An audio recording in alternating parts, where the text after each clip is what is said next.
Hello friends, I am Murali from CIMAGE college and मैं इधर मैंने एक वीडियो सीरीज शुरू की है जिसमें मैं फाइल सिस्टम के बारे में आपको समझा रहा हूँ। लास्ट मेरी जो वीडियो थी वो फाइल सिस्टम के इंट्रोडक्शन थी। अब है क्या कि फाइल सिस्टम में हमने ये समझा कि फाइल सिस्टम का यूटिलाइजेशन करते हैं हम किसी स्टोरेज मीडिया के ऊपर डेटा को स्टोर करने के लिए एंड स्टोर करके फिर उसे फेच करने के लिए, यानी कि उसे एक्सेस करने के लिए। फाइल सिस्टम डिफरेंट टाइप के सिक्योरिटीज का ख्याल रखता है, लेकिन फाइल सिस्टम को इम्प्लीमेंट करने से पहले हमें ये समझना जरूरी है कि हमारे पास जो स्टोरेज मीडिया है उस स्टोरेज मीडिया में स्टोरेज लोकेशन क्या होता है। तो इस मेरी सेकेंड वीडियो में हम आज ये समझेंगे कि प्लेटर बेस्ड जो हार्ड ड्राइव होते हैं स्टिल अभी भी यूज हो रहे हैं, हाँ, उसमें डेटा का स्टोरेज कैसे होता है। तो देखिए, प्लेटर बेस्ड अगर हार्ड ड्राइव को समझना तो मैं इस स्लाइड को एक्सप्लेन करता हूँ, लेकिन आगे की स्लाइड पे जा रहा। सबसे पहली बात तो प्लेटर बेस्ड हार्ड ड्राइव कैसा होता है, स्टोरेज कैसा होता है। तो आप यहाँ पे देखें तो ये एक जो हार्ड डिस्क की पिक्चर लगी है, ये यहाँ पे ये जो सिल्वर कलर की या जो है, ये दिस वन इज प्लेटर। ये आपका प्लेटर है, आप मेरे माउस के पॉइंटर पे ध्यान दें, ये प्लेटर है। अब इस प्लेटर के ऊपर में डेटा राइट होती है या राइट की हुई डेटा को हम रीड करते हैं। रीड एंड राइट की फंक्शन के लिए ये जो आप देख रहे हैं, ये इसका एक एक्यूटेटर आर्म है। इस आर्म के टिप पे लगा होता है रीड राइट हेड, जो इस प्लेटर के ऊपर डेटा को या तो राइट करता है या राइट किए हुए डेटा को रीड करता है। ऑब्वियस सी बात है, ये अभी यहाँ पे इस पिक्चर में आपको ये फिक्स दिखाई दे रहा है, बट फैक्ट ये है कि ये मूव करता है। अब मूव किस ग्राउंड पे करता है, तो इसी को मैं फर्स्ट स्लाइड में समझा रहा था कि हमारे हार्ड डिस्क के ऊपर में जो प्लेटर लगा होता है, प्लेटर पे कुछ ट्रैक्स बने होते हैं। ट्रैक्स होते हैं, सेक्टर होते हैं एंड क्लस्टर होते हैं। इन ट्रैक्स, सेक्टर एंड क्लस्टर के बेसिस पे जो है वो डेटा का स्टोरेज लोकेशन फिक्स होता है, जिस स्टोरेज को हमारा फाइल सिस्टम डिफाइन करता है कि वो पर्टिकुलर डेटा जो है वो किस स्टोरेज पार्ट में है।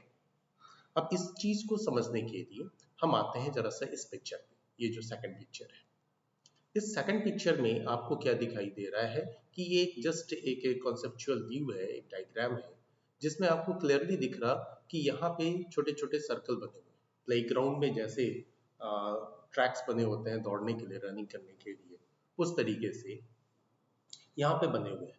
तो आप यहाँ पे देख लें, जो ब्लू कलर से हाईलाइटेड है, ब्लू कलर से जो हाईलाइटेड है वो है हमारा ट्रैक। अब इसमें मल्टीपल ट्रैक्स हैं, यहाँ मतलब बिल्कुल ओरिजिन पॉइंट से आउटर पॉइंट तक मल्टीपल ट्रैक्स है। अब इस मल्टीपल ट्रैक्स पे छोटे छोटे सेक्टर क्रिएट होते हैं। अगर सेक्टर हम लोग जैसे मैथ्स में भी पढ़ते थे, सेक्टर कैसे क्रिएट करते थे, दो रेडियस खींच दो कहीं से भी, उसके बीच का हिस्सा जो है एक सेक्टर कहलाता था। तो यहाँ पे आप इस लाइंस को अगर आप गौर करेंगे तो ये लाइन डिफाइन कर रहा है सेक्टर्स को, लेकिन इसमें एक कंप्लीट सेक्टर नहीं है डिफाइन कर रहा है, इसमें भी मल्टीपल सेक्टर है। इसलिए जो येलो वाला पोर्शन है आपका, ये येलो पोर्शन रिप्रेजेंट कर रहा है एक सेक्टर, ठीक है। और इस सेक्टर की साइज की मैं बात कर रहा था, तो हमारा जो सेक्टर होता है उसकी साइज होती है 512 बाइट नॉर्मली, ठीक है। इसको हम इंक्रीज डिक्रीज कर सकते हैं। ये इंक्रीज डिक्रीज हो सकता है, ये डिपेंड करता है कि जब हम अपने स्टोरेज मीडिया को फॉर्मेट कर रहे हैं, तो फॉर्मेट करते वक्त ये हम डिफाइन कर सकते हैं। कैसे, जस्ट मैं आपको एक शो करता हूँ, फिर आएंगे इसके ऊपर में। चलो मैं अपने सिस्टम का डिस्क मैनेजमेंट ओपन कर देता हूँ। अगर मैंने डिस्क मैनेजमेंट ओपन किया तो ये मेरी मशीन का हार्ड ड्राइव आपको दिखेगा, दिस इज माई मशीन। चलो यहाँ कोई फ्री स्पेस नहीं है, इसलिए मैं इसमें तो मेरा ढेर सारा डेटा भी है, तो इसी को मानते हैं कि मुझे फॉर्मेट करना है। अगर मैं फॉर्मेट करने चाहूँ, तो यहाँ पे राइट क्लिक करने के बाद यहाँ पे फॉर्मेट ऑप्शन आ रहा है, फाइन। जैसे मैं फॉर्मेट पे क्लिक करूंगा तो यहाँ पूछ रहा है कि वॉल्यूम का नाम क्या दोगे। फाइल सिस्टम, इसी फाइल सिस्टम की मैं बात कर रहा था, इसके बारे में मैं आगे भी प्रैक्टिकली आपको समझाऊंगा। लेकिन चूंकि अभी मैं आया हूँ साइज पे कि छोटे छोटे सेक्टर्स की साइज क्या होगी, तो ये हम खुद भी डिफाइन कर सकते हैं या डिफॉल्ट छोड़ सकते हैं यहाँ से। अब आप इन वैल्यूज के ऊपर ध्यान दें, ये आपको ऑलरेडी प्रिविलेज दे रहा है कि या तो आप डिफॉल्ट वैल्यू रख लो या फिर आप अपने नीड के अकॉर्डिंग डिफाइन कर लो। अब मैटर आता है हम यहाँ पे क्यों इस तरह से सोच के डिफाइन करें।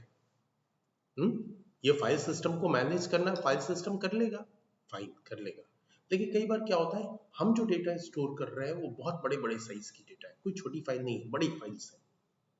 तो बड़ी फाइल्स है तो बेहतर है कि हम बड़े बड़े सेक्शंस दे दें जिसमें वो डेटा को स्टोर करें। ठीक है, अगर हम ज्यादा छोटे देंगे तो ज्यादा सेक्टर्स का यूटिलाइजेशन होगा, तो इसलिए हम इसको चेंज कर सकते हैं, लेकिन मोस्टली लोग करते नहीं है, इसको डिफॉल्ट छोड़ देते हैं एज इट इज। फाइन, ये वाली बात। चलो इसको मैं कैंसिल करता हूं, मुझे फॉर्मेट करना नहीं। वापस से आ जाता हूं मैं अपने साइट पे एंड फाइन। तो अब बात आती है कि जब हमारा डेटा इसमें स्टोर होता है इस पे, तो फाइल सिस्टम इन सेक्टर्स का इंफॉर्मेशन अपने पास रखता है कि किस सेक्टर में कौन सा डेटा स्टोर हो रहा है। अब यहाँ पे मैटर आता है, क्या सारा डेटा एक सेक्टर में आ जाएगा? नहीं आएगा। मैंने तो कहा कि बाय डिफॉल्ट जो होता है ऑलमोस्ट ऐसा देखा गया है कि 512 बाइट होता है, तो महज 512 बाइट की हमारी डेटा थोड़ी होती है, उससे बड़े साइज की डेटा होती है। तो उन डेटा को छोटे छोटे पार्ट्स में डिवाइड किया जाता है और तब फिर इनको असाइन किया जाता है एक एक सेक्टर। जैसे आप देख लें कुछ सेक्टर्स, जैसे मैं यहाँ पे कोई डेटा स्टोर करने के लिए ये 3 सेक्टर का यूटिलाइजेशन होगा, this one and this one. तो ये जो पोर्शन डिफाइन हो गया, ये पोर्शन डिफाइन हो गया एक क्लस्टर, यानी कि मल्टीपल सेक्टर को मिला के बना एक क्लस्टर। अब इन के इंफॉर्मेशन कौन रखेगा? हमारा फाइल सिस्टम रखेगा। फाइन। अब जब हमें डेटा को वापस से रीड करना होगा तो हमारे इस हार्ड ड्राइव के रीड राइट हेड का काम होता है कि उस पर्टिकुलर ट्रैक पे अपने आप को मूव करे, और मूव करने के बाद फिर वहां पे उस पर्टिकुलर क्लस्टर के एक एक सेक्टर से डेटा को रिट्राइव करके हमें दे। अब इस कंडीशन में हमारा प्लैटर जितना फास्ट मूव करेगा, यानी कि जितना फास्ट हमारा read write head particular point तक पहुंच जाएगा जहां से उसे डेटा रीड करनी है या उस पॉइंट पे डेटा राइट करनी है, उतना फास्ट एक्सेसिंग होगा। इसी को हम लोग हार्ड ड्राइव के केस में पढ़ते हैं latency time and seek time, latency time and seek time. Fine. जो इसमें टाइम कंज्यूम होता है, कितना टाइम लग रहा है, तो ऑब्वियस सी बात है ये लेटेंसी टाइम और सीक टाइम जितना कम होगा हमारा हार्ड ड्राइव से डेटा एक्सेसिंग उतना ही फास्ट होगा। लेकिन इन सब के बावजूद हमारा फाइल सिस्टम डिफाइन करेगा कि इससे डेटा किस पैटर्न पे रीड करना है या राइट करना है, या और दूसरी बात ये डिफाइन करेगा कि इस स्टोरेज का मतलब ये स्टोरेज किस साइज का वो सपोर्ट करेगा, कितना स्टोरेज सपोर्ट करेगा। ठीक है, तो जो हम फाइल सिस्टम समझने की कोशिश कर रहे हैं उसके लिए ये प्लैटर बेस्ड हार्ड ड्राइव को समझना जरूरी था, इसके रीड राइट फंक्शनैलिटी को। अब यहाँ पे मैटर आता है सर, अब तो आज के डेट में हम इस हार्ड डिस्क को नहीं यूटिलाइज कर रहे हैं, डेफिनेटली हम नहीं यूटिलाइज कर रहे हैं। क्यों? क्योंकि अब आ गए SSD। अब SSD हार्ड ड्राइव अगर हमारे पास आ गई तो वैसे कंडीशन में उस SSD हार्ड ड्राइव का क्या टेक्निक है, उसमें तो प्लैटर होता ही नहीं। तो इस चीज को मैं कवर करूंगा अपने नेक्स्ट वीडियो में, इसे आपको प्रॉपर्ली समझें, क्योंकि स्टिल अभी ये भी यूटिलाइज हो रही है। एंड अगली वीडियो में मैं आपको SSD समझाऊंगा। अगर आपको मेरी वीडियो अच्छी लगी हो प्लीज लाइक करें, शेयर करें, and thanks for watching. Thank you very much.